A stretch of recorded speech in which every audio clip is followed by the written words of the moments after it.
My name is Catherine Groshon, and I'm reading from the book of Joshua, 14th chapter to chapter 17, and the word of the Lord. Now these are the areas the Israelites received as an inheritance in the land of Canaan, which Eleazar the priest, Joshua son of Nun, and the heads of the tribal clans of Israel allotted to them. Their inheritances were assigned by lot to the 9.5 tribes, as the Lord had commanded through Moses. Moses had granted the 2.5 tribes their inheritance east of the Jordan, but had not granted the Levites an inheritance among the rest.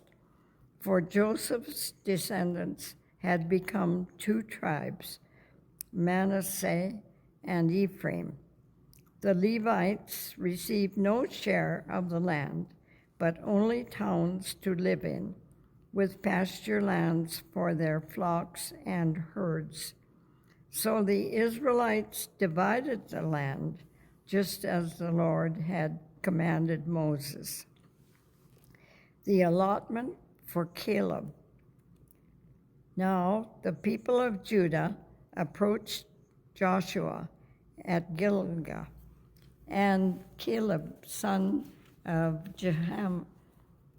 Jephunneh, the Kenizzite, said to him, "You know what the Lord said to Moses, the man of God, at Kadesh Barnea, about you and me. I was 40 years old when Moses, the servant of the Lord, sent me from Kadesh Barnea to explore the land. And I brought him back to report according to my convictions. But my fellow Israelites who went up with me made the hearts of the people melt in fear. I, however, followed the Lord my God wholeheartedly. So on that day Moses swore to me, 'The land on which your feet have walked will be your inheritance, and that of your children forever, because you have followed the Lord my God wholeheartedly.' Now then, just as the Lord promised, he has kept me alive for 45 years, since the time he said this to Moses, while Israel moved about in the wilderness. So here I am today, 85 years old. I am still as strong today as the day Moses sent me out. I'm just as vigorous to go out to battle now as I was then. Now give me this hill country that the Lord promised me that day. You yourself heard then that the Canaanites were there, and their cities were large and fortified. But the Lord helping me, I will drive them out, just as he said." Then Joshua blessed Caleb, son of Jephunneh, and gave him Hebron as his inheritance.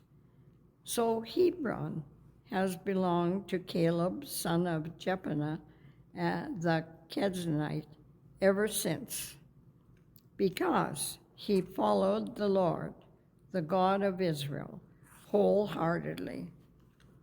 Hebron used to be called Kiriath Arba, after Arba, who was the greatest man among the Anakites. Then the land had rest from war, and the 15th chapter, allotment for Judah. The allotment for the tribe of Judah, according to its clans, extending down to the territory of Edom, to the desert of Zin in the extreme south. Their southern boundary started from the bay at the southern end of the Dead Sea, crossed south of Scorpion Pass, continued on to Zin, and went over to the south of Kadesh Barnea. Then it ran past Hezron up to Adar and curved around to Karka.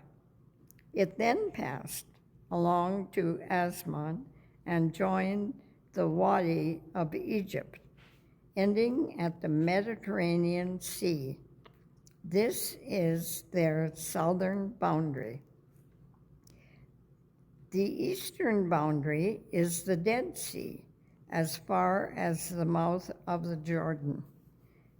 The northern boundary started from the bay of the sea at the mouth of the Jordan, went up to Beth Hogla, and continued north of Beth Araba to the stone of Bohan, son of Reuben. The boundary then went up to Debir from the valley of Achor and turned north to Gilgal, which faces the path of Adumim, south of the gorge. It continued along the waters of En Shemesh and came out at En Rogel. Then it ran up the valley of Ben Hinnom along the southern slope of the Jebusite city, that is Jerusalem.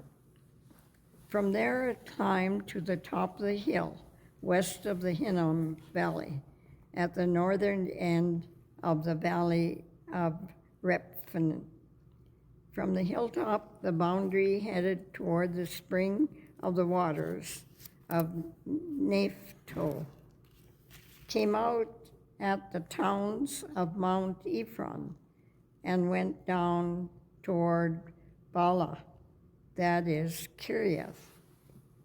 Then it curved westward from Bea to Mount Seir, ran along the northern slope of Mount Jinrim, continued down in Beth Shemesh, and crossed to Timnah.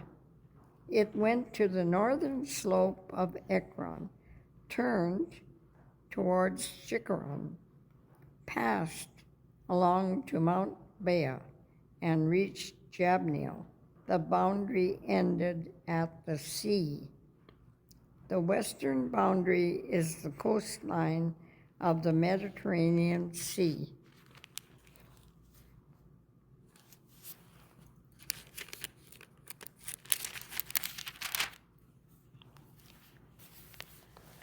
These are the boundaries around the people of Judah by their clans. In accordance with the Lord's command to him, Joshua gave up to Caleb, son of Jephunneh, a portion in Judah. Kiriath Arba, that is. From Hebron, Caleb drove out the three Anakites, Sheshai, Ahiman, and Talmai, the sons of Anak. From there he marched against the people living in Debir, formerly called Kiriath Sefer. And Caleb said, I will give my daughter, Aksah, in marriage to the man who attacks and captures Kiriath Sefer. Othniel, son of Kenaz, Caleb's brother, took it. So Caleb gave his daughter Aksah to him in marriage. One day, when she came to Othniel, she urged him to ask her father for a field. When she got off her donkey, Caleb asked her, What can I do for you?" She replied, "Do me a special favor. Since you have given me land in the Negev, give me also springs of water." So Caleb gave her the upper and lower springs. This is the inheritance of the tribe of Judah, according to its clans. The southernmost towns of the tribe of Judah in the Negev toward the boundary of Edom were Kabzeel, Eder, Jagur, Kinnah, Dimnah, Adahah, Kadesh, Hazer,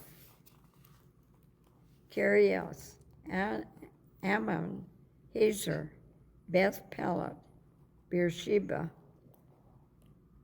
Hormah, Ziklag, Madmenah, Sanah, Lebaoth, Ain, and Rimmon, a total of 29 towns and their villages.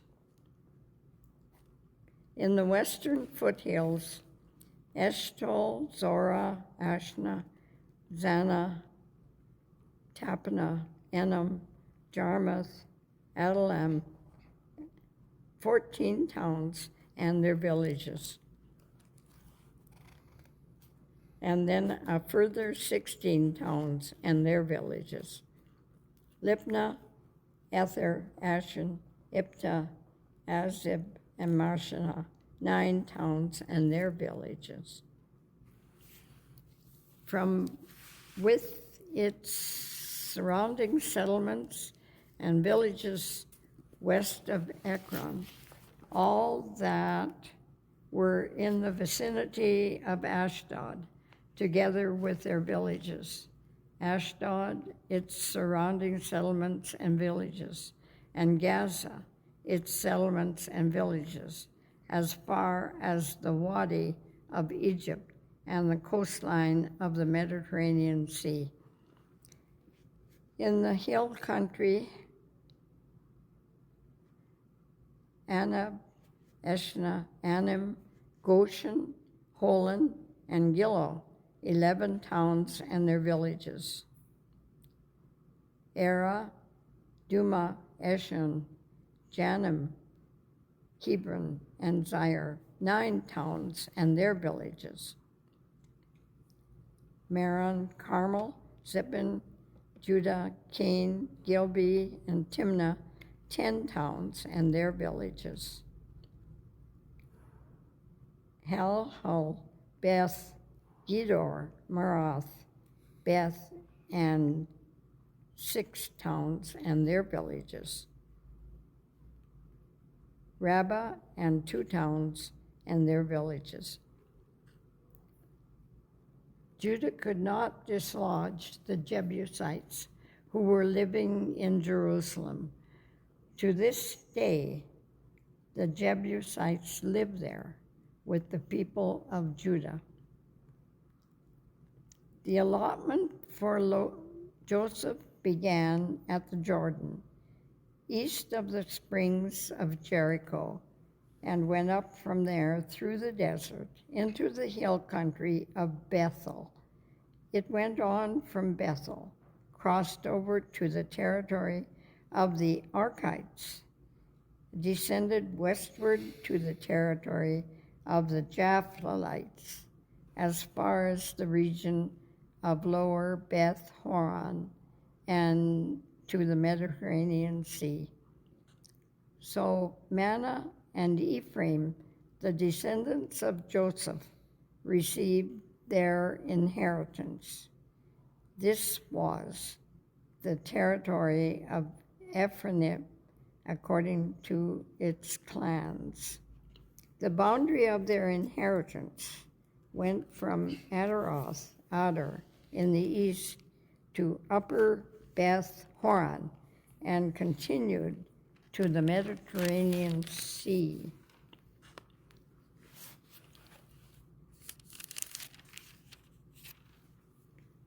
From Michmath on the north it curved eastward to Tana Shiloah, passing by it to Genoa on the east.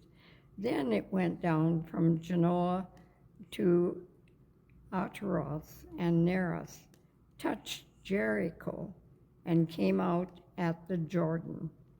From Tappath, the border went west to the Cana ravine and ended at the Mediterranean Sea. This was the inheritance of the tribe of the Ephraimites, according to its clans. It also included all the villages that were set aside for the Ephraimites within the inheritance of the Manassites.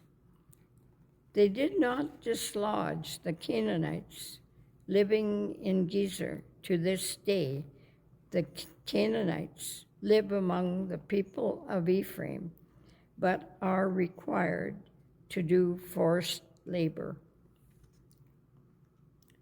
This was the allotment for the tribe of Manasseh as Joseph's firstborn, that is, for Machir, Manasseh's firstborn.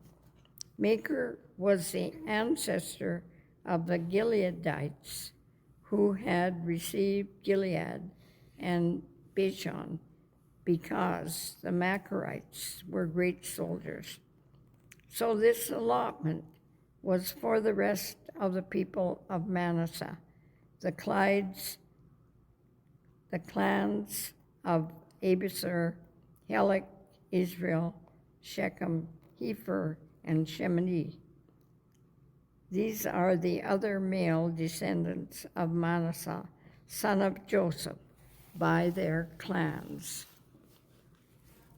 Now, Zelophehad, son of Hepher, the son of Gilead, the son of Machir, the son of Manasseh, had no sons, but only daughters, whose names were Mahlah, Noah, Hoglah, Milcah, and Tirzah. They went to Eleazar the priest, Joshua, son of Nun, and the leaders, and said, "The Lord commanded Moses to give us an inheritance among our relatives." So Joshua gave them an inheritance, along with the brothers of their father, according to the Lord's command.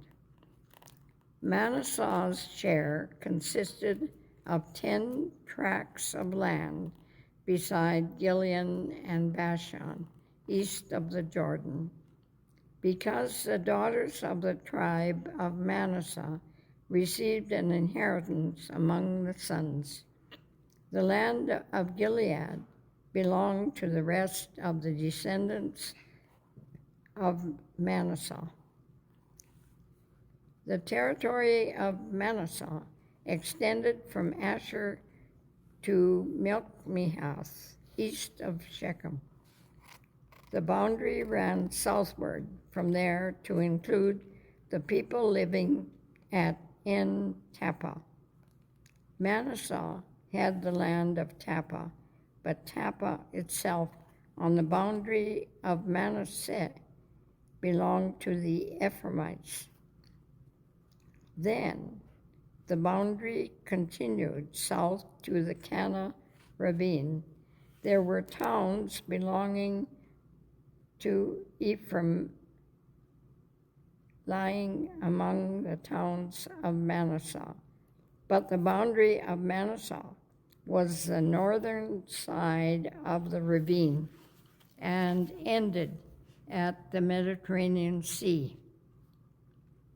On the south, the land belonged to Ephraim, on the north to Manasseh. The territory of Manasseh reached the Mediterranean Sea and bordered Asher on the north and Issachar on the east. Without Issachar and Asher, Manasseh also had Beth-shan, Ibleam, and the people of Dor Ender, Tanakh, and Megiddo, together with their surrounding settlements. The third in the list is Naphoth. Yet the Manassites were not able to occupy these towns, for the Canaanites were determined to live in that region. However, when the Israelites grew stronger, they subjected the Canaanites to forced labor, but did not drive them out completely. The people of Joseph said to Joshua, "Why have you given us only one allotment and one portion for an inheritance?